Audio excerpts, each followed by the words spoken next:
Hello everybody, welcome to my YouTube channel Sandip Chandra SBHS। আজকের ভিডিওতে আমি তোমাদেরকে একটা তথ্য দেব, এমন একটা তথ্য যেটা যারা মাধ্যমিক পরীক্ষা দিচ্ছ বা যারা উচ্চ মাধ্যমিক পরীক্ষা দিচ্ছ তাদের এই মাধ্যমিক পরবর্তীকালে যে বিভিন্ন বিষয় নিয়ে পড়া, তার মধ্যে একটা অত্যন্ত গুরুত্বপূর্ণ জায়গা যেটা অনেক মাধ্যমিক পরীক্ষার্থীরা সিলেক্ট করে থাকে সেই বিষয়। এবং এই যে তথ্যটা দেব এটা কিন্তু একটা অত্যন্ত গুরুত্বপূর্ণ। রাজ্য সরকার থেকে এটাকে প্রচণ্ডভাবে আর কি এনকারেজ করা হচ্ছে।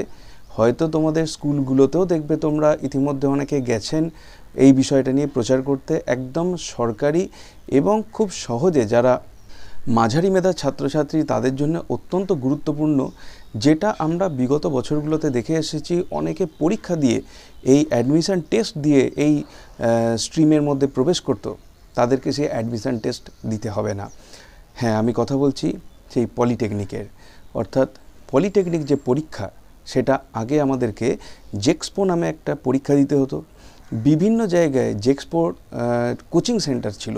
সেই কোচিং সেন্টারগুলোতে রীতিমতো বহু ছাত্রছাত্রীরা 3 মাস 4 মাস করে এই প্র্যাকটিস করে বা সেখানে কোচিং নিয়ে পরীক্ষা দিয়ে পলিটেকনিকে চান্স পেত। সেখানে আগে ছিল জেনারেল, SC, ST, OBC, বিভিন্ন রিজার্ভেশন ছিল। এবং এই যে পলিটেকনিক, এই ডিপ্লোমাগুলো, এগুলো কিন্তু ইকুইভ্যালেন্ট টু অন্যান্য যে আমরা ইঞ্জিনিয়ারিং যেগুলো যারা জয়েন্ট দিয়ে পায়, যে রেজাল্টটা যখন আসে ফাইনাল রেজাল্ট, তখন কিন্তু এই পলিটেকনিককেও কিন্তু সেম ক্যাটাগরি, সেম মেধা ধরে নিয়েই কিন্তু তাদেরকেও প্লেসমেন্ট দেওয়া হয়, জব প্লেসমেন্ট দেওয়া হয়। প্রচুর জব প্লেসমেন্ট কিন্তু পলিটেকনিক থেকে হয়েছে ইতিপূর্বে। কিন্তু এই বছরের চেঞ্জটা কি? এই বছর থেকে বন্ধ হয়ে যাচ্ছে জেক্সপো পরীক্ষা। অর্থাৎ পলিটেকনিক এন্ট্রান্সের যে পরীক্ষা জেক্সপো, সেটা বন্ধ হয়ে যাচ্ছে। এটা কোনো ফেক নিউজ নয়, একদম 100% সঠিক কথা। এবং এর নোটিফিকেশানও ইতিমধ্যে রয়েছে। এবং বিভিন্ন জায়গা থেকে যে সমস্ত পলিটেকনিক কলেজগুলো আছে, সরকারি পলিটেকনিক কলেজগুলো, সেগুলো তার কাছাকাছি যে বিদ্যালয়গুলো, সেখানে ইতিমধ্যে তারা ক্যানভাসিং করতে শুরু করেছে এই পলিটেকনিকে ছাত্রছাত্রীদেরকে এই বিষয়গুলোকে জানানোর জন্যে। এবং বিভিন্ন শিক্ষকদেরকেও এটা বলা হচ্ছে যে আপনারা ছাত্রছাত্রীদেরকে জানান, যারা পলিটেকনিক পড়তে আগ্রহী তারা যেন এই বিষয়ে সম্যক জ্ঞান তাদের মধ্যে থাকে। তাই আমি ঠিক করলাম যে আজকে একটা ভিডিওর মাধ্যমে যারা মাধ্যমিক পরীক্ষার্থী, যারা 9-এ পড়ছে, তাদের কাছে এই ইনফরমেশনটাটুকু গিয়ে পৌঁছাক যে পলিটেকনিক কিন্তু এখন আর জেক্সপো পরীক্ষা দিতে হবে না, এমনিই তারা চান্স পাবে। কিভাবে পাবে সেটাও বলবো এই ভিডিওতে। প্রথমত যেটা জানতে হবে সেটা হচ্ছে এই পলিটেকনিকে অ্যাডমিশনের জন্যে মিনিমাম এজ হতে হবে 1/7/2009 আগে যাদের জন্ম, অর্থাৎ 2008-এ 2007-এ, মানে 1/7/2009 হচ্ছে এই বছরের জন্য লাস্ট পয়েন্ট। এর পরে যাদের জন্ম তারা কিন্তু কোনোভাবে অ্যাপ্লাই করতে পারছো না। এর ঊর্ধ্বসীমা কিচ্ছু নেই। ঊর্ধ্বসীমা যে খুশি মানে বসতে পারে। আশা করা যাচ্ছে 45 বছর হচ্ছে মোটামুটিভাবে একটা ঊর্ধ্বসীমা। এর উপরে তো আর কেউ চাকরির প্রত্যাশীও নয়, আর করতেও পারবে না। তাহলে মোটামুটি 15 থেকে শুরু করে 45 পর্যন্ত যে এজ, সেই এজের যারা রয়েছেন তারা কিন্তু সকলেই বসতে পারবেন। মাধ্যমিক পরীক্ষার্থী যারা রয়েছে অনেকেরই এজ কিন্তু এই 15-র মধ্যে চলে আসবে। 15 জাস্ট পার করেছো। 1/7/2009 যাদের আগে যাদের জন্ম তারা কিন্তু অ্যাপ্লাই করতে পারবে। এবারে প্রশ্ন হচ্ছে অ্যাপ্লাই করবে কোথায়? এই অ্যাপ্লাই করবার জন্য একটি সরকারি অ্যাপ আছে, সেটা হচ্ছে আমার কর্মদিশা।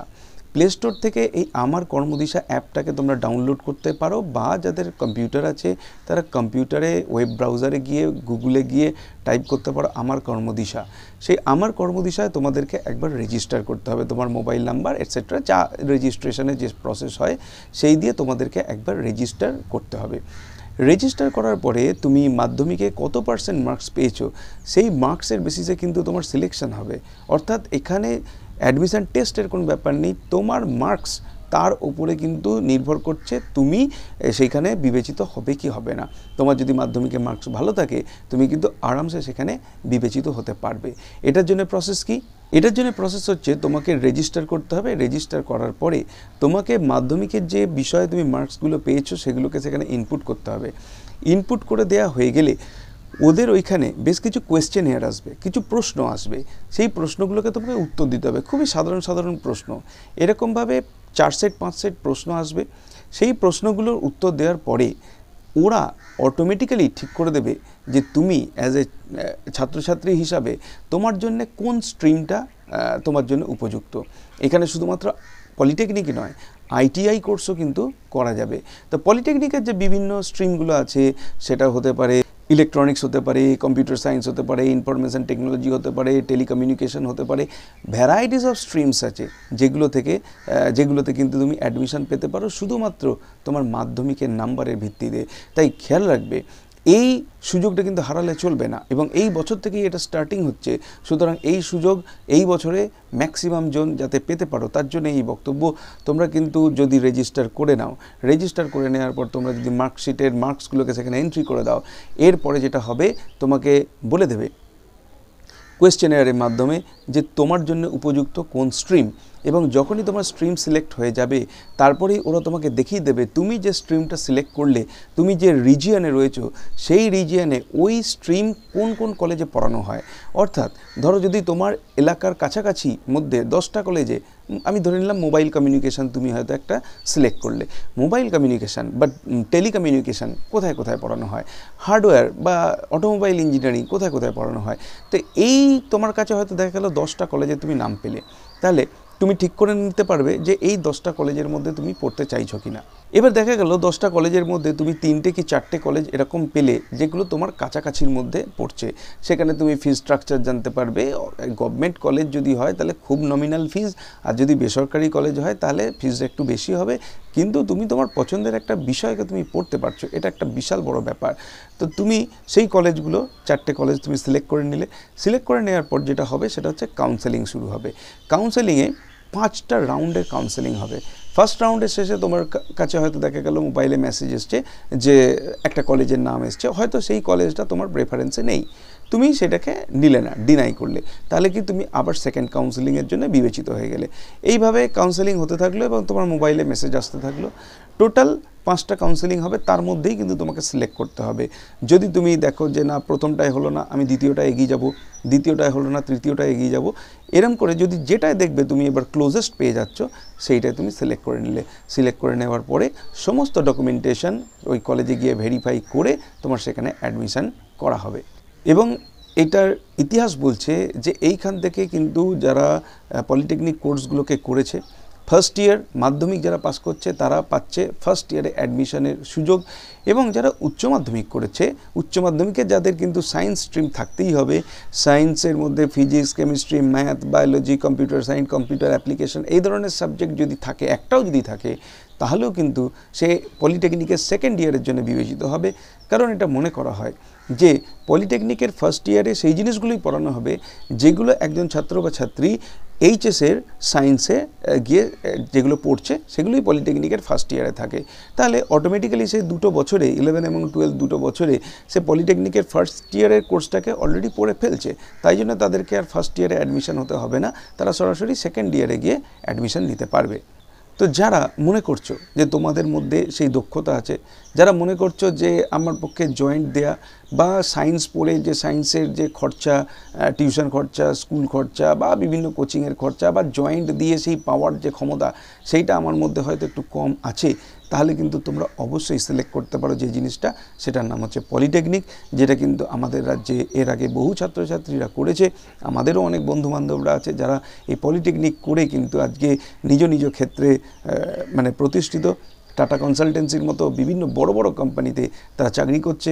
বেশিরভাগই হয়তো আজকে ব্যাঙ্গালোর আছে, কেউ দিল্লি, কেউ হায়দ্রাবাদ, এইসব জায়গায় পোস্টিং রয়েছে। এবং যারা বিই করেছিল, অর্থাৎ ইঞ্জিনিয়ারিং, ব্যাচেলর অফ ইঞ্জিনিয়ারিং করেছিল, 4 বছরের কোর্স করেছিল, তারাও কিন্তু সেই সমমানেরই কাজ করছে, একই স্যালারির কাজ করছে। তোমার মধ্যে যদি সেই দক্ষতা থাকে, তুমি যদি সেই কৃতিত্ব অর্জন করতে পারো, ক্যাম্পাসিংয়ের মাধ্যমে কিন্তু বিভিন্ন জায়গায় সিলেকশন হবে। বিভিন্ন ভালো কলেজ যদি থাকে সেরকম তোমার কাছাকাছির মধ্যে যেখানে ভালো ক্যাম্পাসিং হয়, সেই রকম কলেজ সিলেক্ট করে যদি তুমি পড়াশুনো করতে পারো, তাহলে কিন্তু তোমার ভবিষ্যৎ একটা ভালো জায়গায় পৌঁছে যেতে পারবে। এরপরে তুমি যদি অন্যান্য যে স্ট্রিমগুলো আছে, অন্যান্য যে এর হায়ার লেভেলের পড়াশুনোগুলো যদি করতে চাও, সেগুলোও তুমি করার সুযোগ পাবে, সমস্ত ধরনের ফ্যাসিলিটি কিন্তু পাবে। কিন্তু মূল যেটা পয়েন্ট সেটা হচ্ছে জেক্সপো বলে যে পরীক্ষাটা, যেটা কোচিং নিয়ে দিতে হতো বিভিন্ন বিষয়ে, সায়েন্সের বিভিন্ন বিষয়গুলো পড়ে যে কোচিংটা নিতে হতো, সেই কোচিংটা নেওয়ারই দরকার পড়ছে না, পরীক্ষায় অ্যাপিয়ার হওয়ার দরকার পড়ছে না, কারণ পরীক্ষাটাই থাকছে না। এই সরাসরি অ্যাডমিশন হবে তোমার মার্কসের ভিত্তিতে, তোমার র্যাঙ্কিং যেরকমভাবে আছে, মার্কস যেরকমভাবে আছে, সেই অনুযায়ী কিন্তু ঠিক করা হবে তুমি এই জায়গায় চান্স পাবে কি পাবে না। তারপরে কোয়েশ্চেনিয়ার থাকবে, যেটা তোমার সিলেক্ট করে দেবে তুমি কোন স্ট্রিমের জন্য উপযুক্ত। তো যেসব ছাত্রছাত্রীরা মাধ্যমিক পরীক্ষা দিচ্ছ তারা অবশ্যই খেয়াল রেখো, তোমাদের কাছে একটা সুবর্ণ সুযোগ রয়েছে পলিটেকনিকে ভর্তি হওয়ার, without any examination, without any entrance test. তাই তোমরা যদি চাও, তোমরা আমার কর্মদিশা এই অ্যাপটায় রেজিস্টার করে রেখো এবং পরবর্তীকালে যে যে জিনিসগুলো ওরা চাইবে সেগুলো আপলোড করে দিও। তোমরা কিন্তু ইজিলি একটা ভালো পড়াশোনার জায়গায় পৌঁছে যেতে পারবে। ভিডিওটি ভালো লাগলে অবশ্যই এটাকে একটা লাইক করো, চ্যানেলে নতুন এসে থাকলে চ্যানেলকে সাবস্ক্রাইব করার সাথে সাথে পাশের বেল বাটনে প্রেস করো, যাতে করে পরবর্তীকালে এই ধরনের ভিডিওর লিঙ্ক তোমরা সরাসরি পেতে পারো। দেখা হবে নেক্সট ভিডিওতে। Till then, goodbye and thank you.